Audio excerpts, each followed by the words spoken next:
শুধু তোমারই জন্য ধারাবাহিকের আজকের পর্ব এপিসোড শুরু হয়েছে রাহুল আর রাহির মধ্যে গুরুতর কথাবার্তা দিয়ে। রাহুল স্পষ্ট করে বলে দিল যে তিতলির ব্যাপারে আর কোনো আলোচনা করতে চায় না। গত কয়েকদিনে সে বুঝতে পেরেছে তিতলি এই রায়চৌধুরী পরিবারের জন্য মোটেও উপযুক্ত নয়। রাহি অবাক হয়ে জিজ্ঞেস করল, তাহলে কি তার ভালোবাসা একেবারে মিথ্যে হয়ে গেল? রাহুল উত্তর দিল, সে খুব স্বার্থপরের মতো তিতলিকে ভালোবেসেছিল, কারও কথা শোনেনি, শুধু তিতলির কথাই ভেবেছে। যে মানুষ তার নিজের পরিবারকে সম্মান করতে পারে না, তাকে সে কখনোই জীবনসঙ্গিনী হিসেবে মেনে নিতে পারবে না।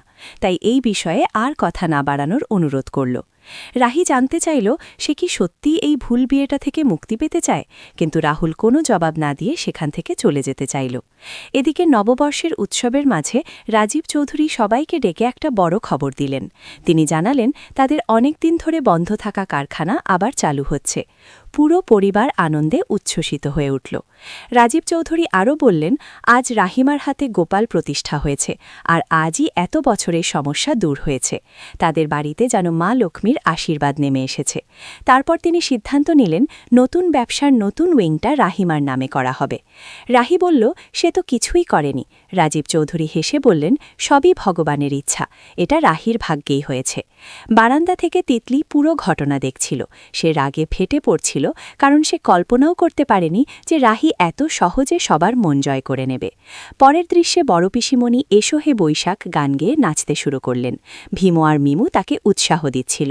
বড় পিসিমণি হেসে বললেন, এই গানে নতুন করে শেখার কিছু নেই, তিনি নাচছেন, সবাই ভিডিও করে নিক। এরপর রাহি ভাবল বড় পিসিমণির উপোসের কথা মাথায় রেখে নিরামিষ রান্না করবে, কিন্তু কনক তাকে থামিয়ে দিয়ে বলল, না জেনে আগ বাড়িয়ে কিছু করা ঠিক হবে না। পিসিমা নির্জলা উপোস করেন, তিতলি সবকিছু ভালো করে জানে, তাই তাকেই রান্না করতে দেওয়া উচিত।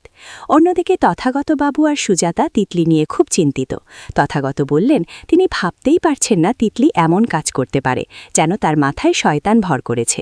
সুজাতা বলল, তিতলি যা বলেছে তাতে সে ভয় পাচ্ছে। তিতলি নাকি বলেছে সে নিজে সুখী না হলে রাহিকেও কখনো সুখী হতে দেবে না। এদিকে তিতলি চুপিসারে রাহুল আর রাহির ঘরে ঢুকে রাহির গয়না পরে আয়নার সামনে দাঁড়িয়ে দেখছিল। মনে মনে ভাবছিল, এই ঘর, এই গয়না, সবকিছু তো তার হবার কথা ছিল। রাতে যখন রাহুল আর রাহি তাদের ঘরে ঢুকল, তখন দেখল তিতলি তাদের বিছানায় শুয়ে আছে। রাহুল অবাক হয়ে জিজ্ঞেস করল, তিতলি এখানে কেন? রাহি বলল, সে জানে না, কারণ সে তিতলিকে অন্য ঘরে রেখে এসেছিল। রাহুল তিতলিকে তুলতে গেলে বড় পিসিমণি আর কনক সেখানে চলে এলো। বড় পিসিমণি বললেন, ঘুমন্ত মানুষকে ডাকা ঠিক নয়, বিশেষ করে আজকের দিনে, তাই রাহুল আর রাহি যেন তার ঘরে গিয়ে শোয়, তিনি তিতলির পাশে থাকবেন। রাহুল অবাক হলেও বড় পিসিমণি তার সিদ্ধান্তে অটল রইলেন। শেষ পর্যন্ত রাহুল আর রাহি বাধ্য হয়ে বড় পিসিমণির ছোট ঘরে চলে গেল। রাহুল বলল, এত ছোট বিছানায় দুজনে কিভাবে শোবে? রাহি বলল, সে নিচে শুয়ে পড়বে, কিন্তু রাহুল বলল, তা হবে না, সে নিজেই নিচে শোবে। তখন রাহি একটা কোল বালিশ দিয়ে মাঝখানে স্পষ্ট একটা লাইন টেনে দিল আর বলল, কেউ এই লাইন পার হবে না। রাহুল হেসে বলল, এটা দেখে তার ছোটবেলার কথা মনে পড়ে গেছে, তার মা এভাবেই তাদের মাঝে লাইন টেনে দিতেন, আর সে একদম নড়ত না। এরপর দুজনে শৈশবের নানা গল্প করতে করতে মেতে উঠল। শেষে রাহুল মমতা ভরা চোখে ঘুমিয়ে পড়া রাহির দিকে তাকিয়ে রইল, যা তাদের সম্পর্ক ধীরে ধীরে কাছাকাছি আসার ইঙ্গিত দিচ্ছে। এই ছিল আজকের শুধু তোমারই জন্য ধারাবাহিকের পুরো আপডেট। ভিডিওটা যদি ভালো লেগে থাকে তাহলে একটা লাইক করে দিও, আর এরকম নিয়মিত ধারাবাহিক আপডেট পেতে চ্যানেলটা সাবস্ক্রাইব করে রাখো। পরের পর্বে দেখা হবে।